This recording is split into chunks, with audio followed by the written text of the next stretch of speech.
କହୁନୁ କହୁନୁ ଆରେ କହୁନୁ ଆରେ କହିବାର କାରଣଟା ନା ନା ନା ଯେମିତି କହୁଥିଲା ସେମିତି କହ ଯେମିତି କହୁଥିଲା ସେମିତି କହ କେମିତି କହୁଥିଲା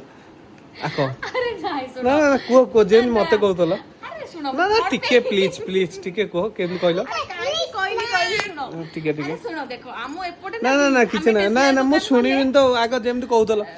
ଆଗ ଯେମିତି କହୁଥିଲା ସେମିତି କହ କେମିତି କହୁଥିଲା ଜାଣିଛ ଯୋଉ ନିଆଳିରୁ ଗୋଟେ ଷ୍ଟେସନାରୀ ଦୋକାନ ଯାଇଥିଲି ସେଠି ମାନେ କଣ କହିଲ ମାନେ ଜିନିଷ ଗୁଡା ବହୁତ ମାନେ ଏପଟ ଅପେକ୍ଷା ମାନେ ବହୁତ ହି କମ ସେପଟେ ଜିନିଷ ଯେମିତି ଯେମିତି ଆଉ ନିଆଳି ଛଡା ଆଉ ଦୁନିଆରେ କୋଉଠି ଦୋକାନ ନାହିଁ ଆଉ ଦେଖିଲ ନିଆଳି ଛଡା ଦେଖିଲ ନୁହଁ ଏମିତି ମାନେ ଭାଷାରେ ମାନେ ଜାଣିଛ ସେ ପୁରା ତାଙ୍କର ପୁରା ସେଣ୍ଟ୍ରାଲ ଏସି ସେଟା ଅଛି ଭିତରେ ମାନେ ଗୋଟେ ରିଲାଏନ୍ସ ମାର୍ଟ ଟାଇପ ର ବି ଅଛି ଷ୍ଟେସନାରୀ ଦୋକାନ ଅଛି ଦୋକାନରେ କୋଉ ଦୋକାନ ଏସି ଲାଗିନଥାଏ ଆରେ ଭାଇ ତମେ ମୋ କଥାଟା ଟିକେ ଶୁଣୁନ ହଁ ମୁଁ ତ ଶୁଣୁଛି ଦେଖୁଛ ସ୍ୱାମୀ ମାନେ ହେଲା ଏଇ ଯୋଉ ଜିନିଷ ନା ଏଇ ଫାଷ୍ଟ ପଦ ଏଇ ଜାଣିଛ ଆଉ ସେଇଠି ନା ଏମିତି ଅଛି ମାନେ ତମେ ଏମିତି କହିବ ତମେ କହିବ ତମ ଜୀବନରେ କିଛି ଦେଖିନଥିଲ